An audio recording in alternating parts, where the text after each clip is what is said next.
I watched my parents hurl a wooden crate into the river and just leave. When I sprinted closer, I caught a faint noise from within. "Please be empty," I murmured, hauling it out. I wrenched it open and what I found inside. Can you imagine witnessing something so utterly horrifying, so utterly betraying, that it shatters your entire world? I saw my parents, the very pillars of our community, paragons of honor, stand by a quiet creek and deliberately push a small wooden box into the current. I followed it, my heart pounding, hoping it was some somber memorial for my sister, Lucia, who'd just passed. But when I pulled that box from the water and peered inside, what I found made my blood run cold. It revealed a sin so unforgivable, a truth so twisted, that it exposed our family's pristine reputation as nothing but a cruel, elaborate lie. Hey everyone, my name is Mason Beaumont. I'm 31, and these days, I live in a tiny apartment in Nashville. Most of my time is spent behind a camera, capturing those quiet, overlooked moments, the way the sunset paints an old rooftop, a child's unfiltered smile, the gentle whisper of wind through trees. I crave that freedom, that sense of just breathing, without being judged or weighed down by some grand name or ancient reputation. But escaping the weight of the Beaumont name, a name that felt like a boulder on my chest since I was a kid, well, that's not always easy. I grew up just a short drive away, in Franklin, Tennessee. Our home wasn't just a house, it was this sprawling estate, all towering white columns and gardens so perfect they looked like they'd been plucked right out of a painting. People called it the Beaumont legacy, built by 3 generations of my family, not just wealth, but a reputation, an image. My father, Harrison Beaumont, was the head of it all. At 58, he still had this undeniable aura of authority. Tall, silver-haired, with eyes so sharp they seemed to dissect every single lie you dared to think. He'd taken our family's fortune and molded it into this symbol of Southern prosperity.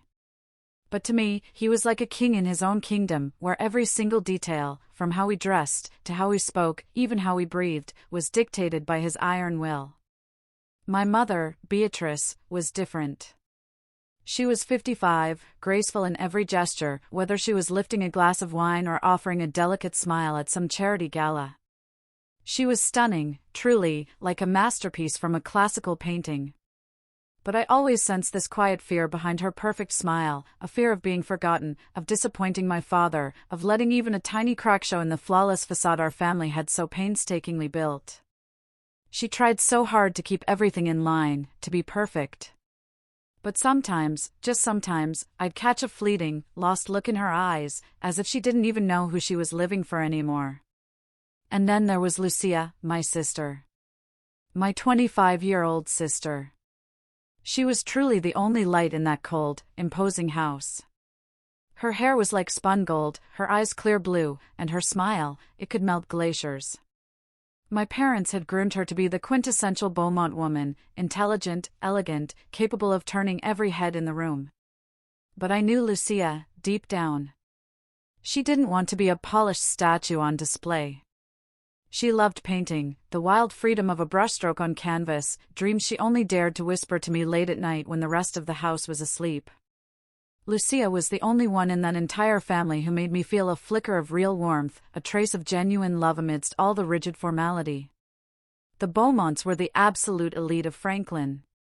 Every Sunday, we'd be in church, dressed impeccably, smiling for the local newspaper cameras. We hosted charity events, sponsored cultural gatherings, lauded as the perfect Southern family. But behind those imposing iron gates, it was anything but perfect. Every single meal was a ritual, conversations meticulously curated, as if one wrong word could bring the whole world crashing down. My father ruled like a dictator. My mother silently complied. And I just felt like an alien, lost in the very home I grew up in. I still remember those rare, precious days when Lucia and I would sneak into the garden, lie in the grass, and just watch the clouds drift by. She'd talk about her dreams of becoming an artist, of painting the world as she saw it, free from her parents' suffocating expectations. I'd laugh, tell her she could do it, that one day we'd both escape this place and live lives where we didn't have to perform. But whenever I mentioned leaving, Lucia would go quiet, a fear creeping into her eyes. She loved our parents, no matter how stifling they were, and I knew she dreaded disappointing them. As for me, I gave up trying to please my father a long, long time ago. At 19, I finally broke free. I moved to Nashville, became a freelance photographer. All I wanted was a simple life, a life where I could just be me, not just Harrison Beaumont's son. But even after leaving, I couldn't completely sever the ties. I'd come back for holidays, for those obligatory family events. And each time I stepped through those estate gates, it felt like the air itself thickened, pressing down on my chest, suffocating me. Dinner was always silent, just the clink of cutlery. My father would ask about my work, not out of care, but to check if I'd somehow disgraced the family name. My mother would try to lighten the mood with stories about charity galas, but her eyes always darted to my father, desperate for his approval.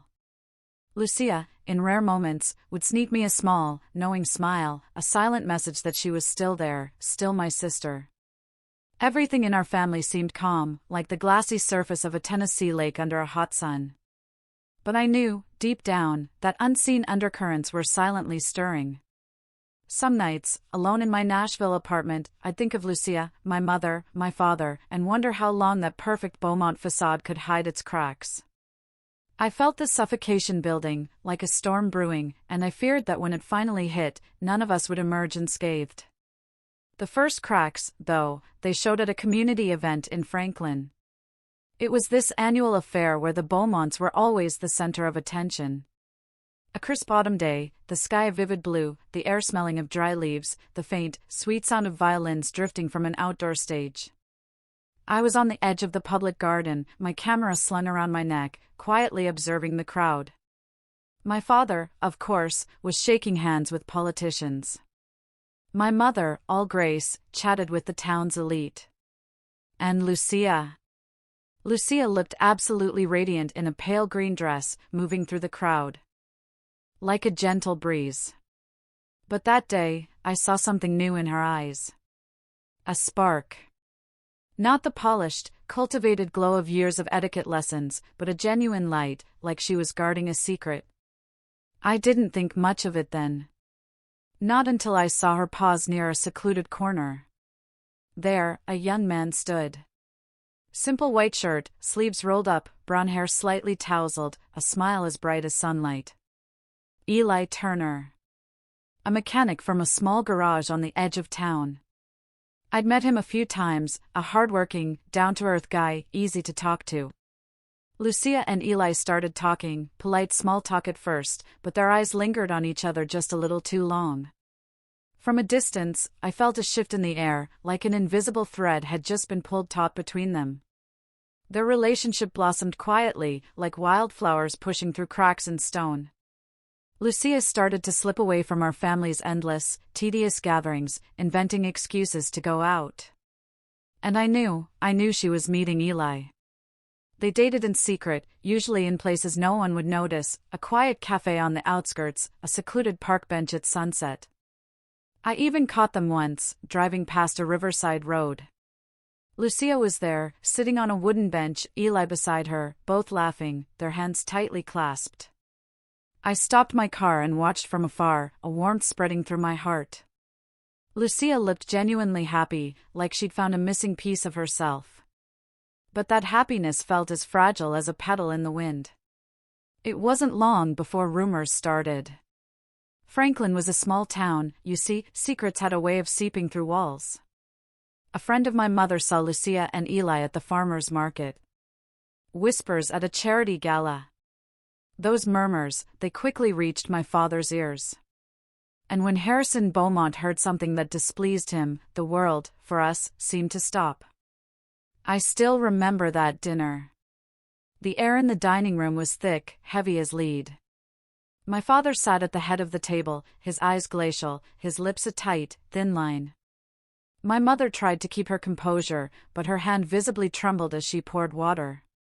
Lucia sat across from me, her head bowed, her golden hair shielding her eyes. No one spoke. The only sound was the dry clink of cutlery against porcelain.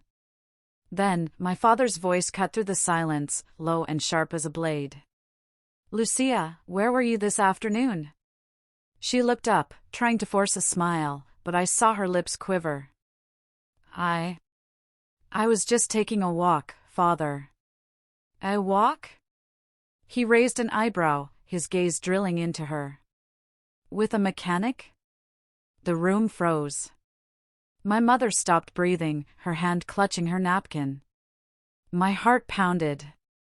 I looked at Lucia, wanting desperately to say something, anything, to protect her, but my throat tightened, sealing the words inside. Lucia tried again, her voice barely a whisper. He's a good person, Father. Good? My father cut her off, his voice booming like thunder. He's a lowlife, uneducated, nameless nobody. And you dare call him good? You are disgracing the Beaumont name. Lucia lowered her head, tears silently falling onto her untouched plate. My mother quickly intervened, her voice trembling. Harrison, please, calm down. It's probably just a misunderstanding. But her eyes were vacant, as if she didn't even believe her own words. I looked at my father, then my mother, then Lucia, a quiet anger smoldering in my chest. But I knew if I spoke up now, things would only get worse. From that day on, Lucia changed. She spoke less, often retreating to the garden, sitting alone with her easel and paints. Her art grew darker, filled with heavy grays and deep blues, like she was painting her inner turmoil. She started avoiding family events, citing exhaustion or busyness. But I knew she was clinging to the last scraps of her freedom, the happiness she'd found with Eli. Then, one evening, late, Lucia came to me. She knocked on my Nashville apartment door, her hair disheveled, her eyes gleaming with a strange mix of joy and fear. Mason, she whispered, gripping my hands tightly, I'm pregnant. I was stunned. Absolutely speechless. Part of me wanted to pull her into a tight hug, to congratulate her, because I could see the pure joy in her eyes. But another, darker part of me knew this news would be a bomb detonating in the Beaumont household. Lucia, I asked, my voice barely a croak, have you told our parents? She shook her head, tears streaming down her cheeks. I know they won't accept it. But I love Eli. He's everything I've ever dreamed of. I believe they'll understand if I can just explain. I hugged her, but my heart was heavy, so heavy. I knew my father. I knew his warped sense of honor mattered more than anything, even his own daughter's love. The very next day, Lucia told them.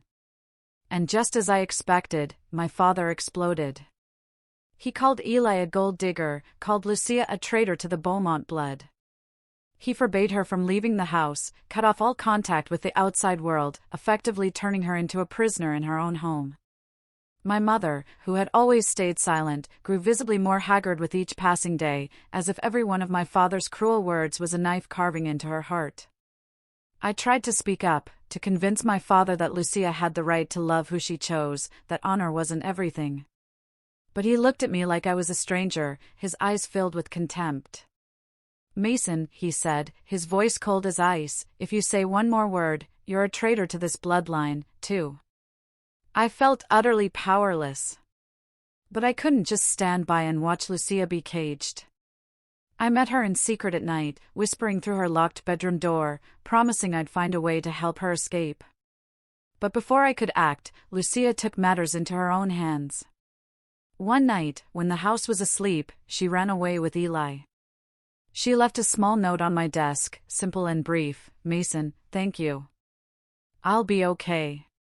The next morning, Franklin was abuzz. Rumors spread like wildfire. My father, with all his wealth and influence, quickly silenced the gossip. He publicly announced that Lucia had gone to study art in Europe, pursuing some prestigious program. The local papers, dependent on the Beaumont's generosity, dutifully echoed the fabricated story. But I knew the truth. I knew Lucia had chosen love, even if it cost her everything. After Lucia ran away, she vanished into thin air. No letters, no calls, no trace. My father, with his power and money, erased every single clue about her. The newspapers stopped reporting. The whispers in Franklin gradually faded, and the name Lucia Beaumont was buried under that lie of studying abroad. But sometimes, in the quiet Nashville afternoons, I'd hear vague rumors someone had seen a girl resembling Lucia in a small town south of Franklin, living in an old wooden house with a man. I desperately wanted to believe it, that Lucia was finally happy with Eli. But every time I thought of it, my heart ached. I hadn't protected her. I hadn't kept my promise to help her escape the cage of our family. My father explicitly forbade mentioning Lucia's name in the house. Whenever my mother or I accidentally let it slip, he would glare with icy eyes, his voice low and cutting. This family has no such person. My mother would lower her head, silent, while I clenched my fists under the table, trying to suppress the burning anger.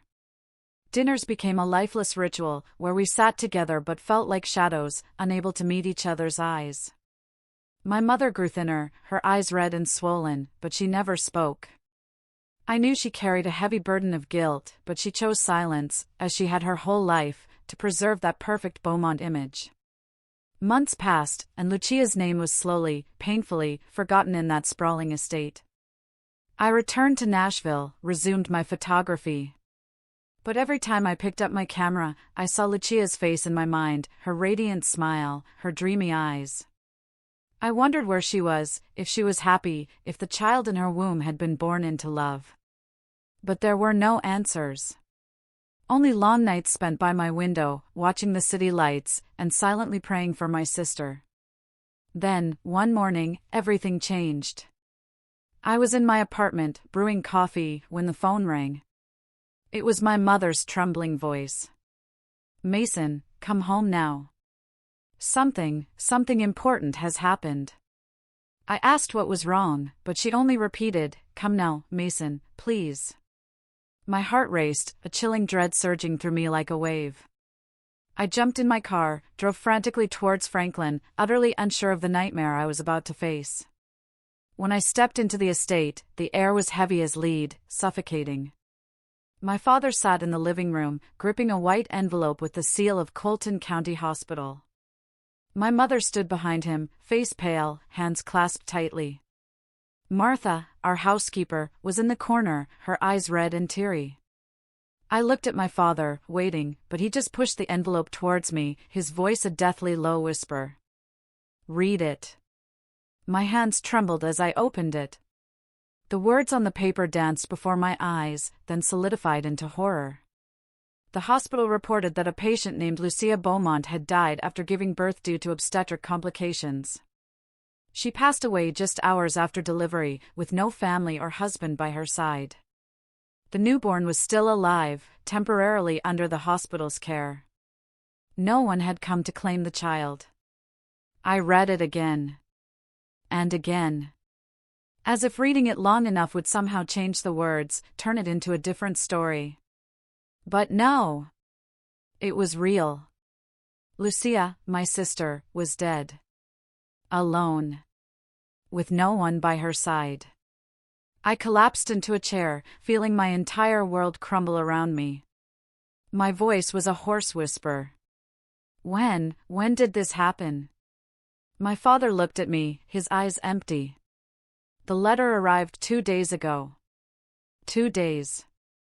He had kept it a secret for 2 days, as if his daughter's death was just some unpleasant detail to be handled discreetly.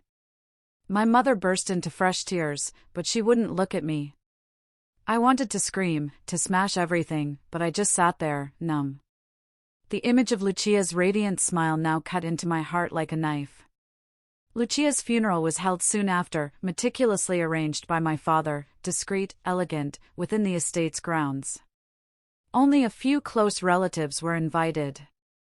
No press, no outside guests, no whispers of the truth. My father wanted it kept strictly within the family, to protect the Beaumont reputation. He didn't even mention the baby, only saying curtly, "Everything has been handled." I looked at him, wanting to demand answers about the child, to know where it was, but his gaze was like a stone wall, stopping me cold. "Don't interfere, Mason," he said, his voice cold as ice. "This isn't your concern." The funeral took place on a misty morning. Lucia lay in a white coffin, surrounded by lilies, her favorite flower. She looked peaceful, as if merely asleep, but I knew she was no longer there. My mother stood beside her, frail as a shadow, her eyes red, but too dry for more tears. The few attendees, distant relatives and close friends, mourned the image of a beautiful, perfect Lucia, the ideal Beaumont daughter. No one dared mention the woman who had loved the wrong person, who had run away to live true to her heart. I stood before her portrait, overwhelmed with guilt. I hadn't protected her. I had left her alone in her final moments. Lucia didn't die from childbirth. She died because she was denied the right to live freely, rejected by her own family. After the burial, everyone quietly left. I asked my father about the baby again, but he just turned away, saying I didn't need to worry. My mother looked at me, her eyes pleading, but she said nothing. I knew she was dying inside from the pain, but she lacked the courage to face the truth. That night, after everyone had left the cemetery, I stayed behind. The Franklin mist hung thick and cold, wrapping around me like a damp blanket. I stood before Lucia's grave, quietly recalling the days of our childhood, when she grabbed my hand and ran through the garden, laughing amidst falling petals. Mason, she once said, one day, I'll paint the whole world, and you'll capture it with your camera, okay? I promised I would. But now, I stood before a cold gravestone, with promises I'd never kept. I knelt down, placing my hand on the freshly turned earth, and whispered, Lucia, I'm so sorry. Tears rolled down my cheeks, blending into the mist. A few weeks after the funeral, I returned to the Beaumont estate to visit my mother. I didn't want to go. Didn't want to step into that oppressive, gloomy space. But I couldn't leave her alone. She was growing frilier by the day, her eyes sunken, as if her soul had left with Lucia. The air in the house was heavy, suffocating like a living tomb. No one spoke of Lucia. Her name was taboo, as if she had never existed. My father maintained his steely exterior, controlling everything with cold precision. But I caught glimpses of a lost look in his eyes, as if he too was fleeing from his own shadow. My mother was quieter than ever, moving like a ghost, her hands trembling as she held her teacup. I wanted to say something, anything, to break the deadly silence, but every time I looked into her eyes, I saw only unspoken pain. I couldn't bear it. I needed air. Needed to escape the house that was choking me. I walked out to the garden, the same one where Lucia and I used to play. It was still beautiful, with neatly trimmed rose bushes and a small creek babbling over stones. I stopped by the creek, taking a deep, ragged breath, trying to find a shred of peace. That's when I remembered. The time-lapse camera. I'd set it up months ago, wanting to capture the beauty of nature, to escape the family's constant tension. The camera was still there, hidden under the foliage, silently recording every moment of the creek. I retrieved the camera and checked the footage, thinking the images might bring some comfort. But when the screen lit up, my heart stopped cold. Just hours earlier, at sunset, the camera had captured something I never, ever could have imagined. My parents appeared by the creek, their postures rigid, like they were doing something they desperately didn't want anyone to see. My father held a small wooden box, wrapped in white cloth, his face tense, his eyes scanning the surroundings as if afraid of being caught. My mother stood beside him, her head bowed, her hands clenched tightly. Then, as if resolved, my father released the box into the creek. It floated silently with the current, bobbing gently in the ripples.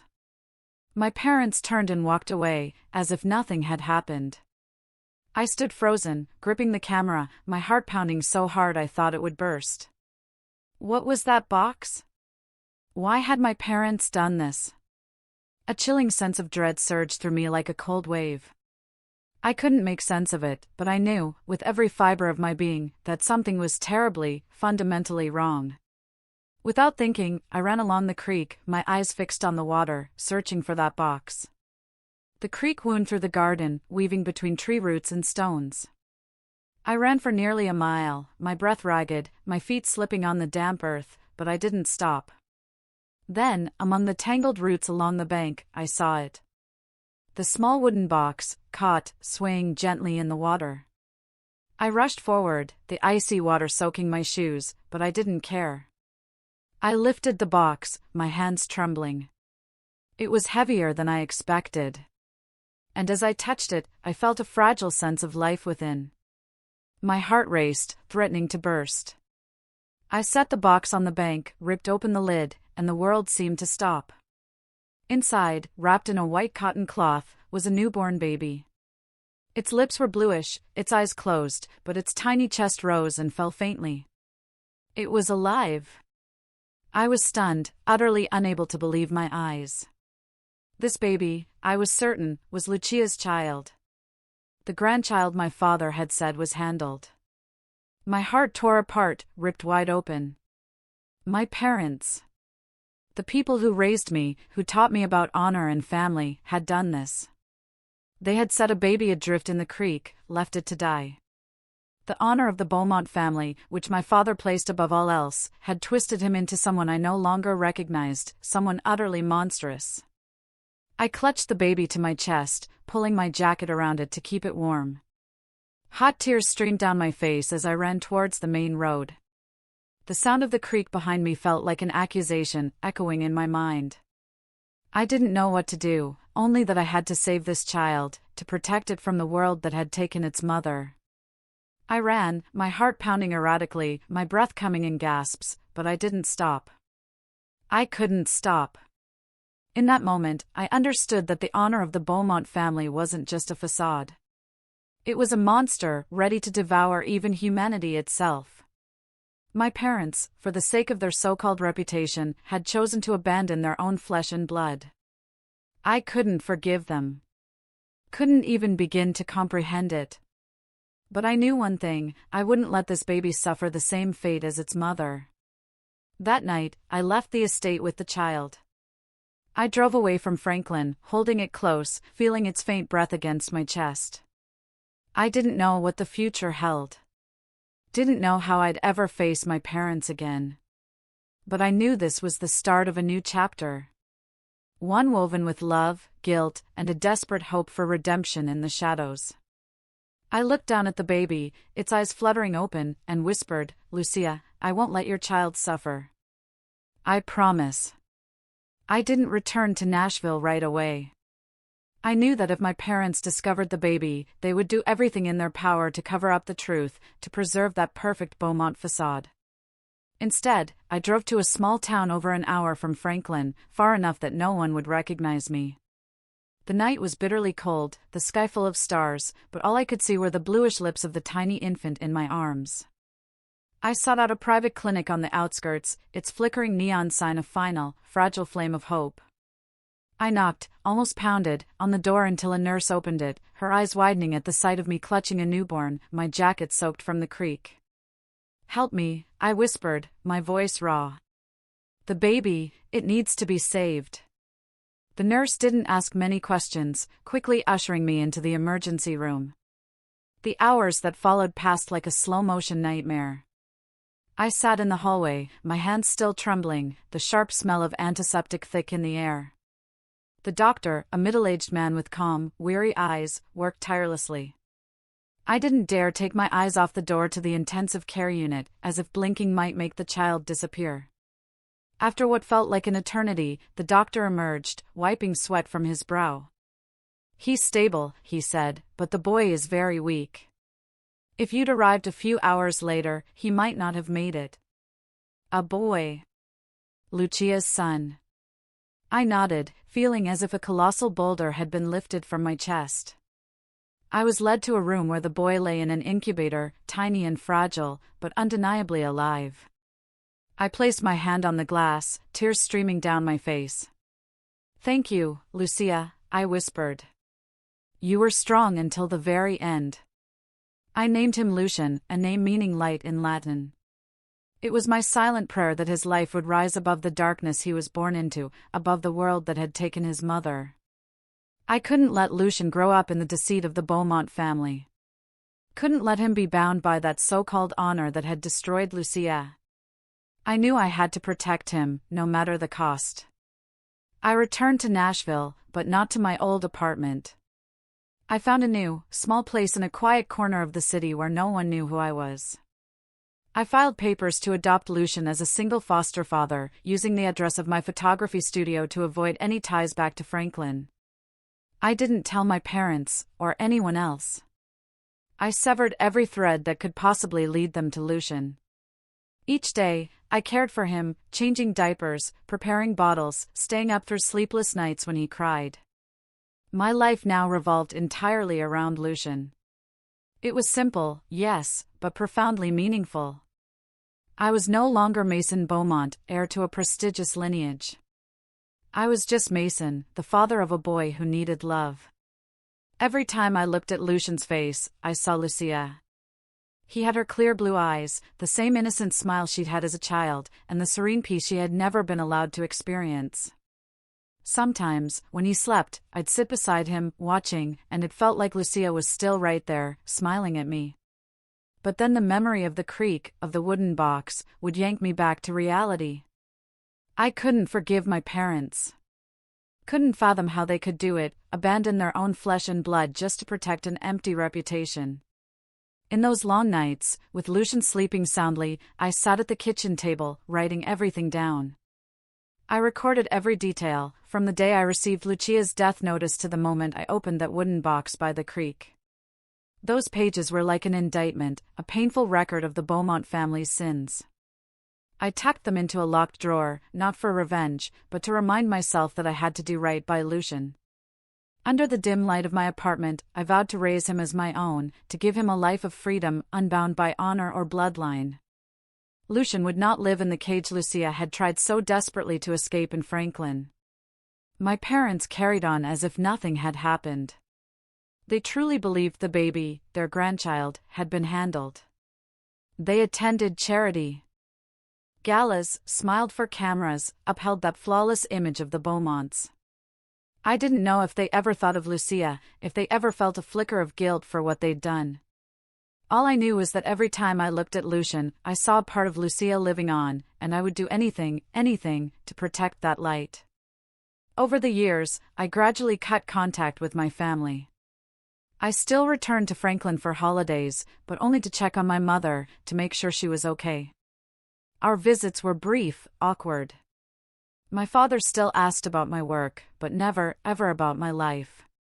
My mother looked at me with sad, tired eyes, as if wanting to say something, but lacking the courage. I kept Lucian a complete secret, ensuring they never suspected. I knew that if they found out about him, they would try to control him, to pull him into the very world I'd sworn to shield him from. But deep down, I knew the truth couldn't stay buried forever. One day, those pages in the locked drawer would be opened. And when that happened, the honor my father had guarded his entire life would crumble. I didn't long for that day, but I didn't fear it either. I had chosen my path, one of love and redemption. The path Lucia hadn't been able to walk to the end.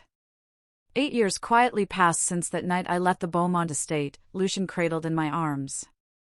And in that time, I've learned that true love isn't in grand promises, but in simple, everyday moments, a warm hug, a genuine smile, the look in a child's eyes that just melts your heart. I'm a quiet man now, living discreetly in a small house on the outskirts of Nashville. It's nothing special, just a few framed photos, a cluttered workspace with cameras and papers, and a vibrant, colorful little room for Lucian. Our life is simple, sometimes challenging, but it's brimming with love. I work freelance, taking photos for local magazines and occasionally bigger projects in distant cities. But no matter how busy I get, I always make time for Lucian, the 8-year-old boy who has become the absolute center of my universe. Lucian is remarkable. He's intelligent, sensitive, and has a talent for painting that leaves me utterly in awe. Every time he picks up a brush, it's as if Lucia comes alive again. His strokes are vibrant, yet gentle, like the dreams his mother once poured onto canvas. He loves sitting for hours by the window, painting fields, streams, or just the sunlight glinting on leaves. I often stand quietly, watching him, my heart aching at the sight of his clear blue eyes, so like Lucia's. It's as if she's still here, through him, constantly reminding me of my promise. Our life isn't always easy, no. Some nights, I lie awake worrying about money, about Lucian's future, whether I'm doing enough to give him a good life. But every time he runs to me, wrapping his arms around my legs, shouting, "Dad Mason, look at this painting," all my exhaustion just fades. I'm not his biological father, no, but to me, Lucian is everything. I've taught him how to tie his shoes, how to hold a camera, and how to face tough days with a smile. I want him to grow up believing that life, however harsh, is always worth loving. There are times when work takes me away, and I can't bring Lucian along. On those occasions, I reluctantly send him to Franklin, to stay at the Beaumont estate with his grandparents for a few days. The first time I did this, my heart twisted with fear. I was terrified my parents would suspect something, that they'd look into Lucian's eyes and somehow see the truth. To prevent that, I'd crafted a story. Lucian was the son of an old colleague who saved my life in an accident. When the man died of illness, I'd promised to care for his son and adopted Lucian. My parents didn't ask many questions. Perhaps they didn't want to dig deeper, or maybe they were just used to my unconventional life. But I knew that every time I brought Lucian to Franklin, I was walking a tightrope, where the truth could come crashing down at any moment. Lucian quickly won my parents' affection. My father, with his usual sternness, seemed to soften around him. He admired Lucian's politeness and maturity, often nodding approvingly when the boy answered his questions with a clear, confident voice. "This child is well raised," he once said. I forced a smile, hiding the pain in my chest. My mother was different. She looked at Lucian with a mix of love and pain, as if she saw a familiar shadow in him. Once, I caught her standing by the window for hours, watching Lucian paint in the garden. His paintings, with their soft hues of blues, pale yellows, and pinks, were strikingly similar to Lucia's from years ago. I saw her eyes well up, but she said nothing, turning away as if afraid that looking too long would simply break her. I knew my mother sensed something, even though she never spoke of it. There were moments when she held Lucian, stroking his hair, and I saw her hands tremble. "This boy is special, Mason," she once said, her voice choked. "It's as if he carries a piece of someone we lost." I only nodded, unable to meet her eyes. I was terrified that if I said anything, the truth would slip out, and everything would collapse. My father paid less attention. To him, Lucian was just a well-mannered child with artistic talent, proof that I had finally done something right. But for my mother, I knew her heart was stirring. Every time Lucian painted, every time he smiled, it was as if she saw Lucia, the daughter she hadn't protected, hadn't had the courage to hold on to. I wanted to tell her the truth, to shout that Lucian was her grandson, the blood of the Beaumonts. But I couldn't. Not out of fear for myself, but because I didn't want Lucian to be dragged into the world that had taken his mother. Each night, as Lucian slept soundly, I sat by his bed, watching his peaceful face under the glow of the nightlight. Those moments made me realize that the truth, no matter how hard I tried to bury it, was finding its way back. It lived in Lucian's eyes, in his brushstrokes, in the way his smile mirrored Lucia's. I knew that one day, I would have to face my parents, Franklin, and the world. But I also knew that when that day came, I wouldn't let Lucian suffer as his mother had. I lived for that promise, for my love for Lucian, and for the belief that one day his light would dispel the darkness of the Beaumont family. But deep down, I knew the tightrope I was walking wouldn't hold forever. The truth, like Lucian's paintings, would eventually come to light. And when it did, I'd have to face everything. My parents, the past, and myself. But that spring, as Nashville's gentle sunlight spilled across the streets, I felt a strange breeze, a subtle shift in the air, a sign that everything was about to change. I sat in our small house, watching Lucian paint by the window, his brush dancing across the canvas, creating vibrant swaths of color. At 8 years old, his talent far surpassed his age. Each of Lucian's paintings was a story, a dream. One morning, while reading the newspaper, I stumbled across an article about the Young Talents of Tennessee competition, a statewide art event for exceptionally gifted children. I looked at Lucian, diligently painting a stream glimmering under the sunset, and thought, this is his chance to shine. To let the world see the light Lucia had left behind. Lucian, I called softly. Would you like to try entering a painting competition? Just for fun? Maybe you'll meet other kids who love to paint like you do. He looked up, his blue eyes sparkling but tinged with hesitation. I don't know, Dad Mason, he said quietly. What if people don't like my paintings? I smiled, ruffling his hair. They'll love your paintings, because they're as beautiful as you are. After a few days of thought, Lucian nodded, and I saw a spark of confidence in his eyes, the kind I'd always hoped he'd have. We prepared for the competition over the next few weeks. Lucian chose an idea he'd been nurturing for a while, a painting of the garden behind the Franklin estate, where he'd sat and painted with his grandmother, Beatrice, during his visits. He titled it The Garden at Dusk. I watched him meticulously mix colors, each brushstroke like a whisper of the memories he shared with her, the golden-orange sunlight scattered over rose bushes, the gentle babbling of the creek. The day of the competition arrived. Nashville glowed in the spring light. The venue was bursting with color, filled with children from across Tennessee carrying paintings, instruments, and sparkling dreams. Lucian stood among the crowd, small but confident, clutching his carefully wrapped painting. I stood behind him, my heart pounding with pride and nervousness. When the judges called his name, Lucian stepped forward, placing his painting on the easel, and I saw every eye in the room fix on him. The Garden at Dusk was a masterpiece. Hues of gold, orange, and blue blended to recreate the Franklin garden like a dream, both tender and vibrant. I heard murmurs of praise, saw the judges' smiles, and knew Lucian had done something extraordinary.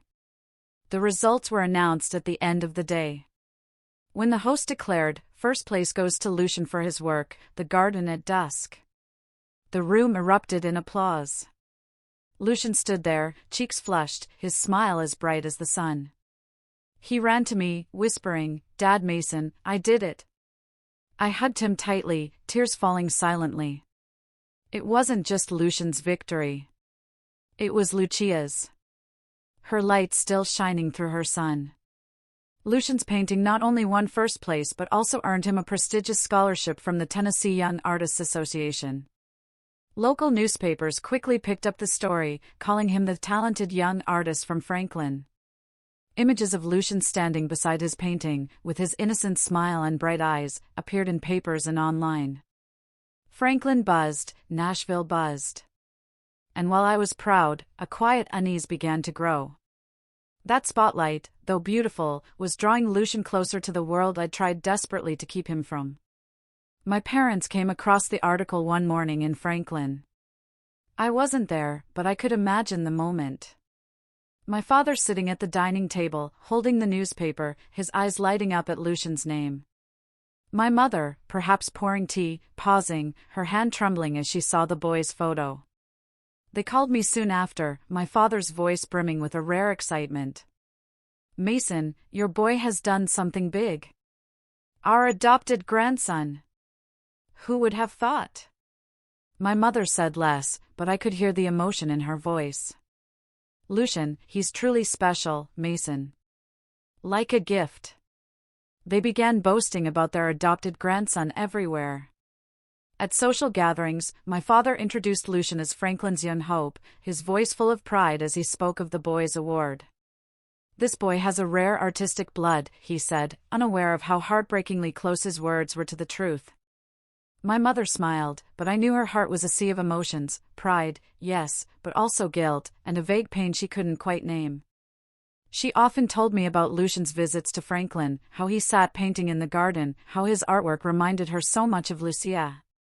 There's something about that boy, she'd say, her voice trembling, as if he belongs here.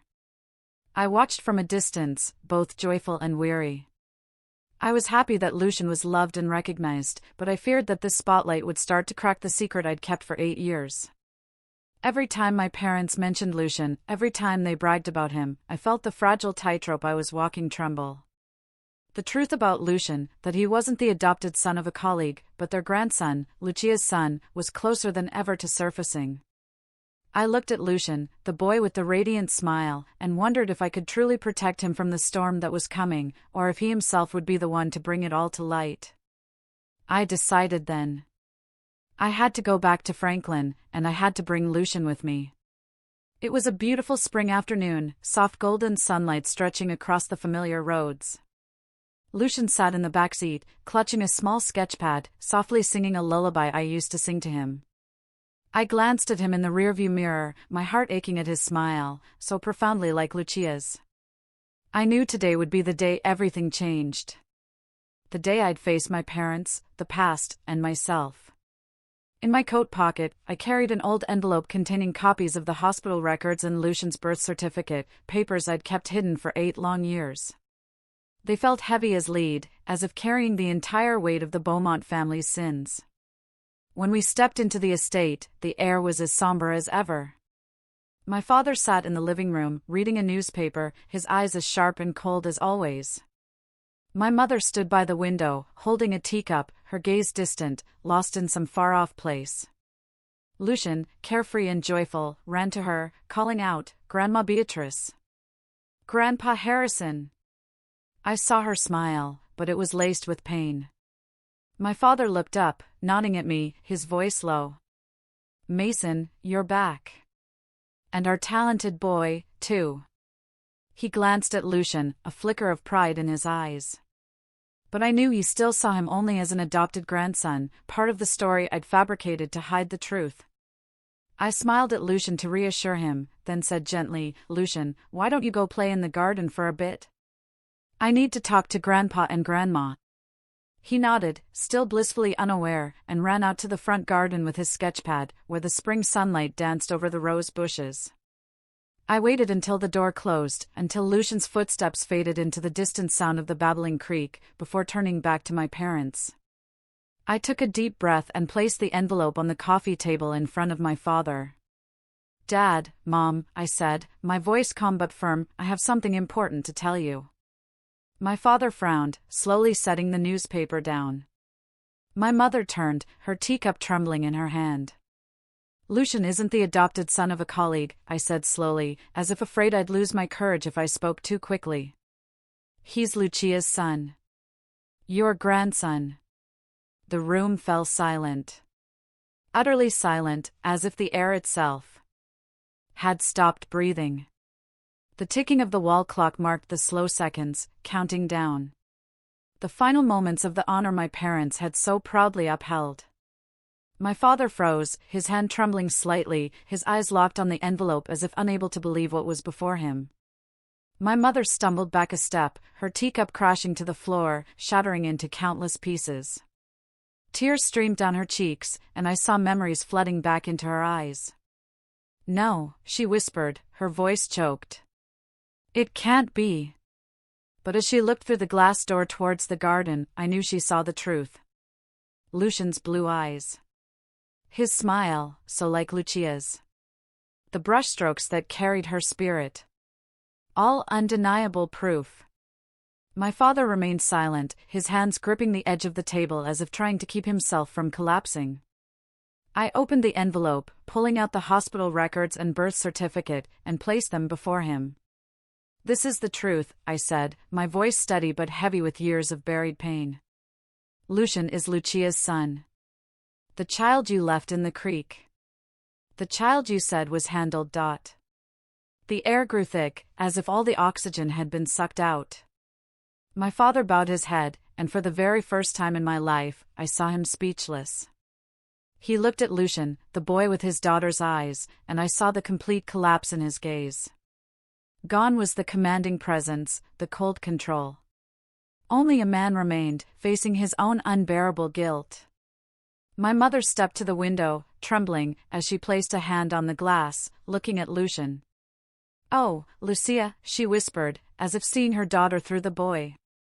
I stood there, silent. Not accusing. Not angry.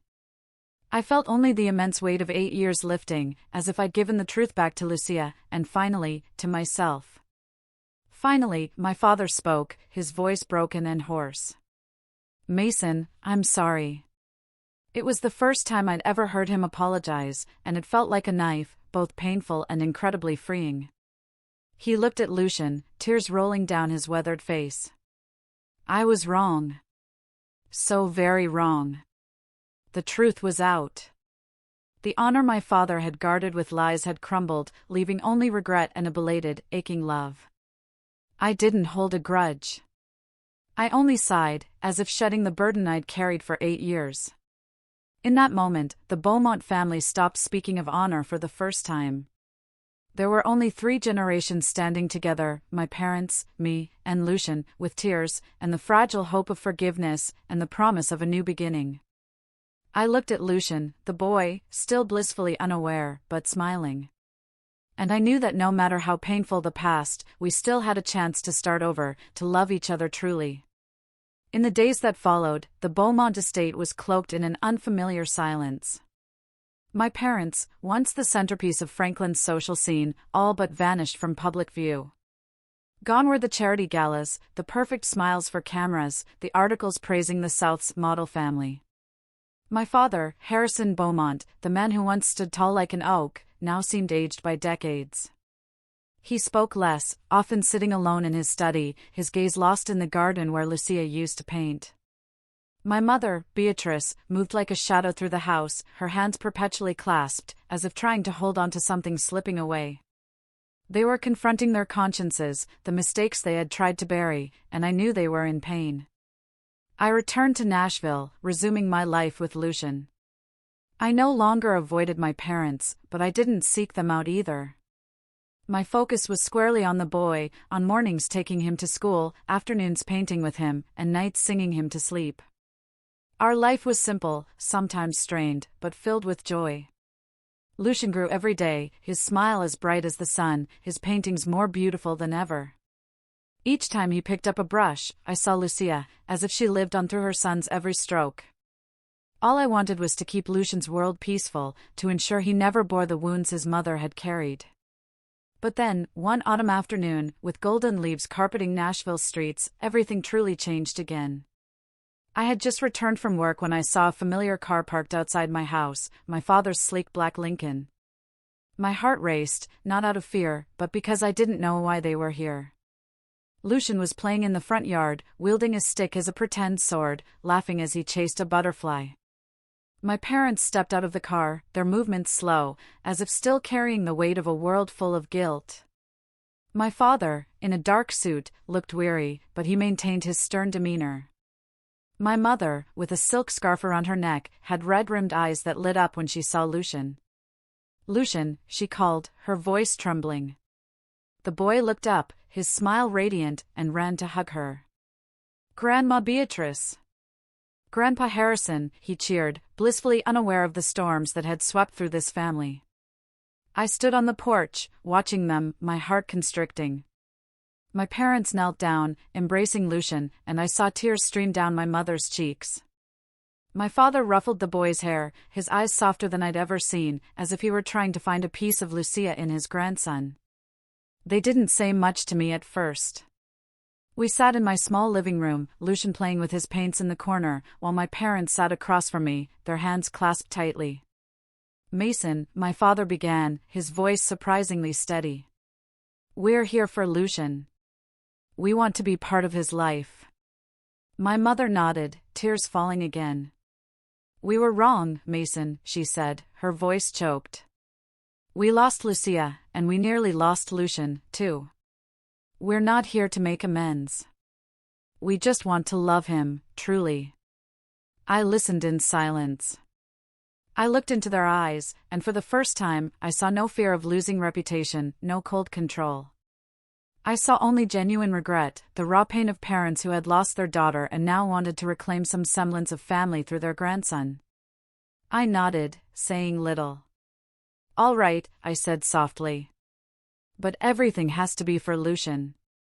Not for reputation, not for the Beaumont name. Only for him." From then on, my parents began visiting Nashville regularly. They brought small gifts for Lucian, a new set of paints, a picture book, or simply a cake my mother baked herself. They provided financial support so I could enroll Lucian in advanced art classes, where he could truly nurture his talent. But more importantly, they spent time with him. My father, once so stern he made the whole house tremble, now sat for hours listening to Lucian talk about his paintings, nodding with genuine interest. My mother held his hand, taking him for walks in the park, her eyes lighting up every time he smiled. Those moments were simple, but to me, they were worth more than any reputation, any amount of money. Slowly, we became a family again. Not the perfect family of charity events or newspaper articles, but a real one. Meals at my small house were now filled with Lucian's laughter, my mother's quiet stories, and even my father's clumsy, endearing questions about painting. I watched them, and I felt at peace. The past couldn't be changed. Lucia was gone, and the wounds she left remained. But I understood that people could choose to live differently, to choose genuine love over empty pride. One afternoon, as Lucian painted in his room, my parents sat with me on the porch. My father looked into the distance, his voice low. "Mason, you've done what I never could. You've given that boy a real life." My mother took my hand, tears streaming down her face. "Thank you," she said. "For keeping Lucian. For keeping a piece of Lucia." I said nothing, only nodded, but in my heart, I knew this was what I'd always wanted. A family that didn't need to be perfect, just brave enough to love each other truly. Our family life gradually became simpler and profoundly warmer.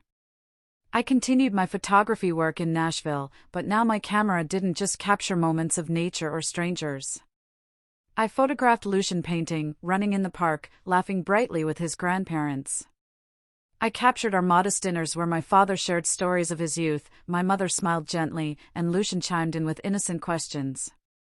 These photos weren't perfect, not staged like the ones from the Beaumont's charity galas, but they held something far more precious: love. The kind I'd spent my entire life searching for. My father, Harrison Beaumont, once a symbol of power and prestige, changed. He stepped away from the business world, abandoning high-stakes meetings and million-dollar deals. Instead, he devoted himself to charity, funding art scholarships for underprivileged children. I saw him at small exhibitions in Franklin, standing among kids, listening to their dreams.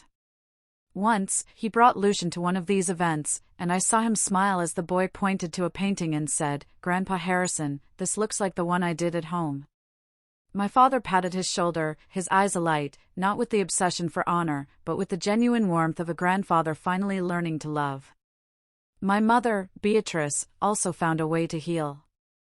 She reopened Lucia's painting room at the Franklin estate, a room that had been locked tight since Lucia ran away.